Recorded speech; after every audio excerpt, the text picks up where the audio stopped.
Hi, I'm Simon, and today I'm going to be looking at more affordable cars.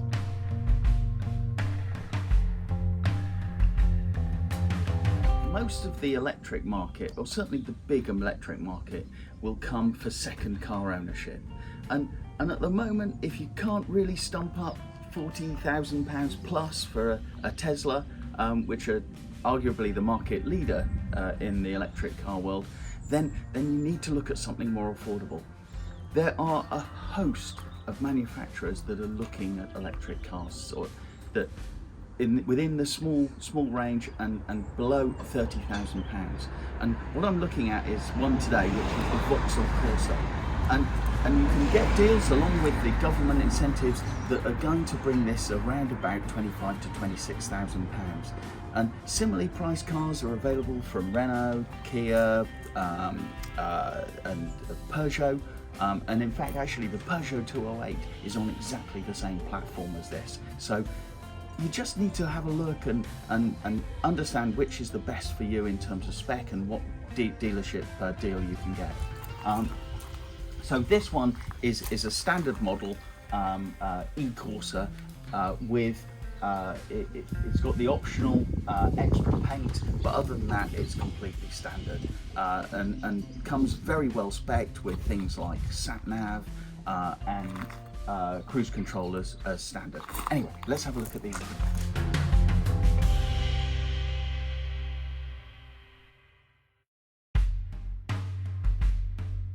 Okay, so let's have a look at the interior. This is quite good quality, and as I step in, the seats feel quite sporty, and this is not a bad interior. It feels a lot more quality than you would expect from a standard entry-level small car. You've got the really nice brushed aluminium, and the plastic doesn't feel too plasticky, and actually the controls are fairly well laid out. So I do like this car and like the interior and how it's set out. It feels a lot more quality than you would expect. So you've got keyless start in this car. You have to put your foot on the brake and press the engine start button. It actually says engine start, but then nothing really happens. You get the lights on, but nothing else. So half the time when I leave, I forget to press the stop button. Not that's a problem, but it seems a bit weird.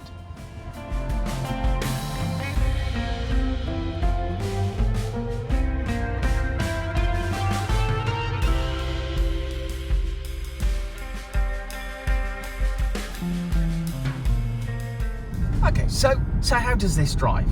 It feels, you can tell it's a lot heavier than a standard Corsa, but it's very positive on the acceleration, and pretty quick. This car will go from 0 to 60 in 7.5 seconds, which, for those of you that can remember the Renault 5, I remember that being part of the advert.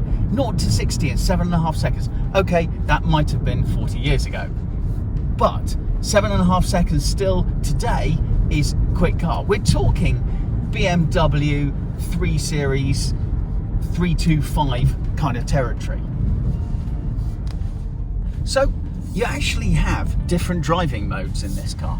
The normally reserved for your Mercedes and your BMWs, you've actually got 3 driving modes. So I'm in Sport now, which tightens everything up and makes the acceleration much more responsive.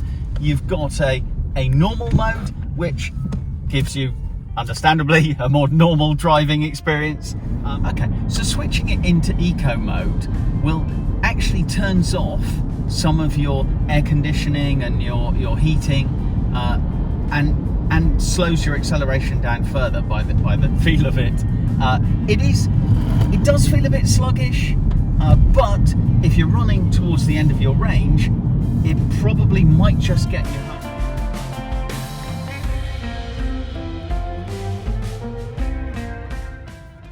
As with most modern cars, most of the controls are via this central console. It's connected Bluetooth, so you can connect your phone, And also you can connect apps. So we haven't connected here, but if you connected Apple CarPlay or Android Auto, it will pull up all your phone apps, and you'd have them on here.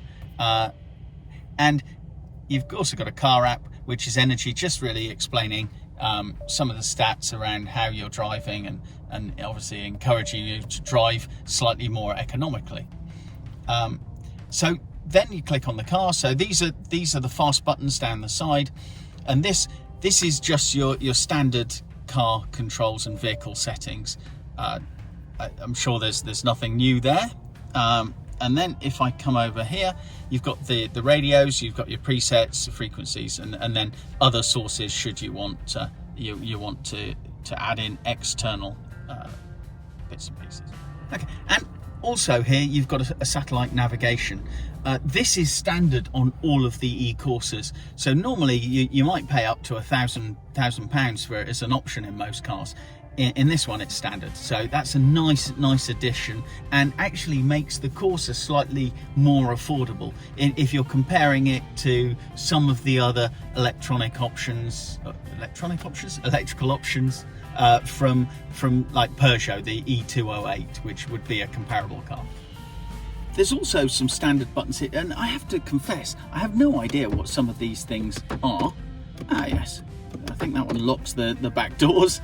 That is the parking controls off, so it's got rear parking sensors and front parking sensors. It's got front parking sensors, I'm not sure if it has actually, but it's certainly got rear parking sensors. And this is to turn the alarm off, that's the one. And this one is your lane departure, which I have found just a little bit annoying. So I've turned it off here. The reason I found it annoying is it was picking up lane markings on a country lane and just kept trying to nudge me out in the road. So I didn't like that, didn't enjoy that, so I've turned it off. And if you press the button, it doesn't reset, so it will be off even when you come back to the car.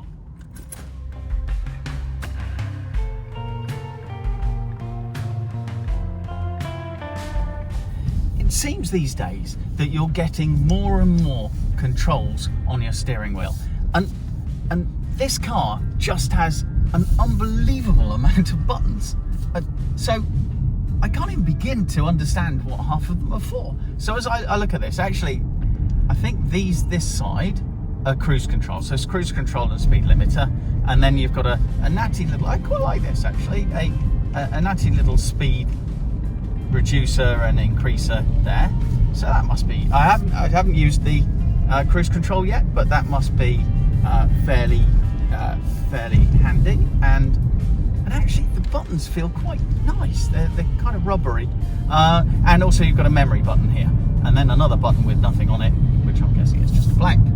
And then this side you've got some kind of volume, I think. Yeah, volume control up and down, and then a mute button, and another up and down, so and a tick. So I'm guessing that's controlling the options in here. So in fact, shall we have a look? Let's have a look.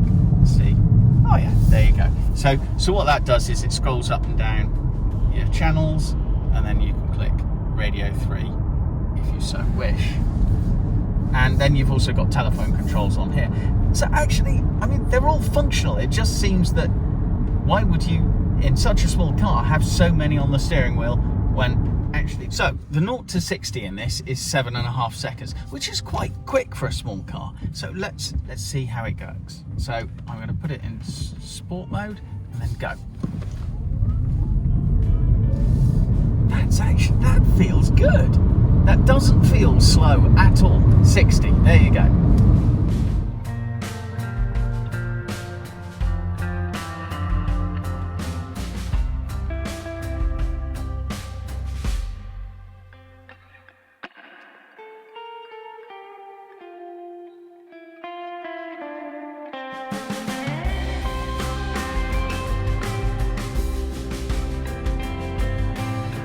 So, charging your car is fairly simple. This is a standard Type 2 charger. And actually you've got, if you pull that off, this is a DC component which enables you to fast charge as well. But your charging at home will be from a standard Type 2 connector on this. And this is fast becoming the main connector for all electric vehicles. So you just plug that one in, plug this into your pod point here. And it's as simple as that. Now, one thing you do have to do is when you lock the car, it will lock this in place, so no one's going to be stealing your charging cables. The one thing to remember with the Corsa is that when you come to pull it out, when it's finished charging, you need to unlock the car twice, and then it unlocks the charge cable. Vauxhall's version of the Super Mini, the E-CORSA, a very practical car. You might struggle on long journeys, but for someone as a second car option, yeah, I'd have one.